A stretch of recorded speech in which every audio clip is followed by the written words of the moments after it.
नमस्कार, Sushmita recipes and व्लॉगमध्ये तुमचं सर्वांचं स्वागत आहे। उन्हाळ्याचे दिवस चालू आहेत, आईस्क्रीमचे पण दिवस चालू आहेत असं म्हटलं तरी चालेल, कारण उन्हाळ्याचे दिवस आले की आईस्क्रीम हे आठवतंच। आईस्क्रीम जेवण झाल्यानंतर किंवा लग्न समारंभात वगैरे जेवण झाल्यानंतर आईस्क्रीम हे असतंच, उन्हाळ्यात तर जास्त प्रमाणात असतं। तर आज आपण असाच एक आईस्क्रीमचा प्रकार बघणार आहोत, ते आहे मावा आईस्क्रीम। घरच्या घरी अगदी सोप्या पद्धतीनं आपण बनवणार आहोत। आणि मावा आईस्क्रीम हे कुल्फीसारखंच लागतं, पण कुल्फीच्या साच्यात न घालता आपण आईस्क्रीमच्या साच्यात घालून हे बनवणार आहोत, त्याच पद्धतीनं बनवणार आहोत। इथे मी अर्धा लिटर म्हशीचं दूध घेतलेलं आहे आणि आता हे आपण तापवायला ठेवायचं आहे, बारीक गॅसवर तापवायला ठेवायचं आहे। एका गॅसवर मी दूध तापवायला ठेवलं आहे आणि दुसऱ्या गॅसला एक कढई घेतलेली आहे, त्यामध्ये 1 चमचा तूप घालून घ्यायचं आहे। तूप चांगलं कढईमध्ये पसरून घ्यायचं आहे आणि त्यामध्ये आपण खवा घालून घ्यायचा आहे। खवा साधारणपणे 50 ग्रॅम आणि थोडंसं मी वर घेतलं आहे, म्हणजे मी 125 ग्रॅम खवा आणला होता, त्यातला निम्मा खवा मी यामध्ये घातलेला आहे। तर आता हा खवा आपण मिक्स करून घेऊयात। हा खवा आईस्क्रीम बनवायच्या अगोदर अर्धा तास फ्रीजमधून काढून ठेवायचा आहे।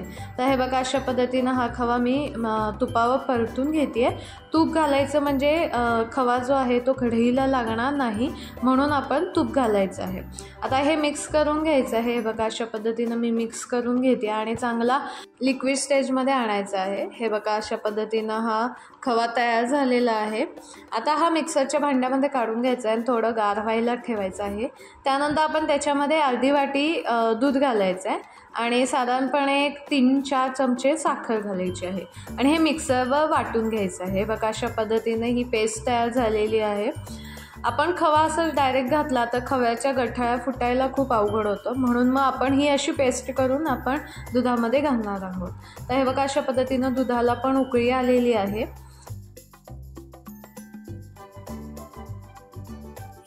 दुधाला जी साई येते ती आपण मोडायची आहे। हे बघा, साईडनं सुद्धा आपण हे सगळं एकत्र करून घ्यायचं आहे। आता आपण हे परत हलवून घेऊयात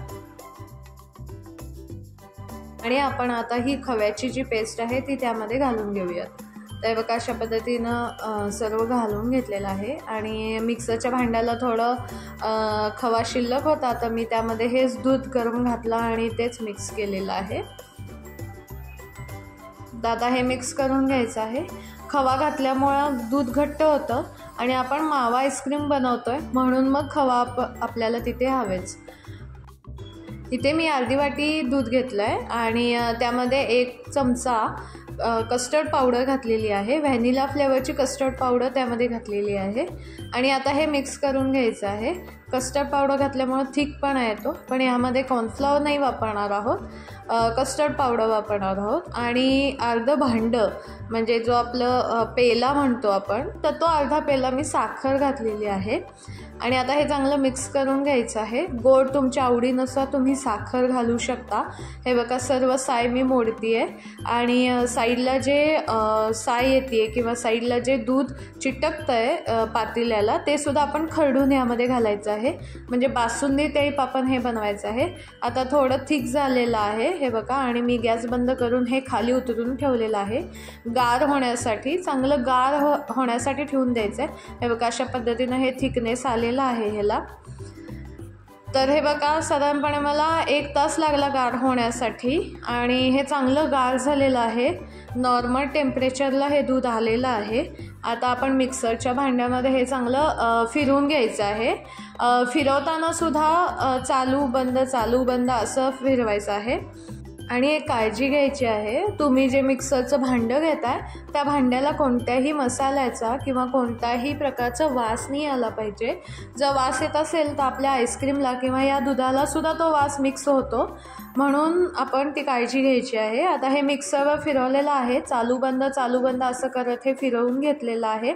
साधारणपणे 2 मिनिट हे फिरवून घेतलं आहे। आम्ही घरी आईस्क्रीम आणलेलं होतं आणि तो डबा तसाच मी ठेवला होता आईस्क्रीम करण्यासाठी, तर तोच डबा मी इथं यूज केलेला आहे। तर ह्या डब्यामध्ये हे सर्व मिश्रण जे आहे ते आपण ओतून घ्यायचं आहे। हे बघा, अशा पद्धतीनं तयार झालेलं आहे। आपण थोडंसं असं हलवून बघितलं, आणि आता हे पॅक करायचं आहे. हे जे झाकण असतं ते एअर पॅक असतं, त्यामुळं मग हे झाकणच वापरायचं. मी आणलं होतं बटरस्कॉचचं आईस्क्रीम, त्यामुळे तो डबा जपून ठेवला होता आणि त्याच डब्यामध्ये हे आईस्क्रीम बनवलं. आता हे आईस्क्रीम साधारणपणे 7-8 तास सेट होण्यासाठी फ्रीझरमध्ये ठेवून द्यायचं. 7-8 तास झालेले आहेत. म्हणजे मी सकाळी आईस्क्रीम केलं आणि रात्री जेवण झाल्यानंतर हे ओपन केलं. हे बघा अशा पद्धतीनं ओपन केलं तर बघा मस्त असं आईस्क्रीम तयार झालेलं आहे. आणि ह्या आईस्क्रीमला अगदी मावासारखी म्हणजे कुल्फीसारखी चव येते. खूप सुंदर आईस्क्रीम होतं हे. तुम्ही ट्राय करू शकता. तर रेसिपी आवडली असेल तर लाईक, शेअर, सबस्क्राईब करा. सबस्क्राईब केल्यानंतर शेजारी बेल आयकॉनवर क्लिक करा, म्हणजे तुम्हाला माझ्या चॅनलवर नवीन अपलोड झालेल्या व्हिडिओचं नोटिफिकेशन येईल. यावर आपण बदामाचे काप घातलेले आहेत. तुम्ही पिस्ता, बदाम, काजू अशा पद्धतीनं सुद्धा काप घालून सजावट करू शकता. किंवा जेव्हा आईस्क्रीम आपण मिक्सरवर काढून फ्रीझरला ठेवण्याच्या अगोदर तुम्ही हे जे ड्रायफ्रूट्स आहेत ते आईस्क्रीममध्ये सुद्धा घालू शकता. आमच्याकडे कोणाला ड्रायफ्रूट्स आईस्क्रीममध्ये आवडत नाहीत, म्हणून मग मी वरून सजावटीसाठी घातलेलं आहे. अगदी सोपी रेसिपी आहे. अशाच रेसिपी बघण्यासाठी माझ्या चॅनलला नक्की सबस्क्राईब करा. आपण अशाच आईस्क्रीमच्या काही रेसिपीज घेऊन येणार आहोत. तर चला भेटूया लवकरच नवीन अशाच रेसिपीसोबत. धन्यवाद.